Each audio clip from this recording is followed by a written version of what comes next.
மாலை மாற்றி மாலை மாற்றி ஆனந்தம் கொண்டாடினாள் மாலை மாற்றி மாலை மாற்றி ஆனந்தம் கொண்டாடினாள்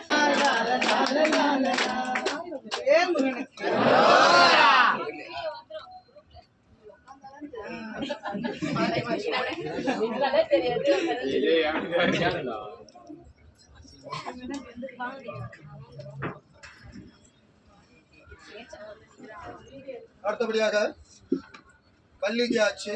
இப்ப தெய்வானைக்கு மாலை மாற்று. மாலை மாற்றினாள் மாலை மாலை மாற்றினாள் மாலை மாற்றினாள் மாலை மாலை மாற்றினாள் தெய்வயானை தெய்வயானை ஆனந்தமா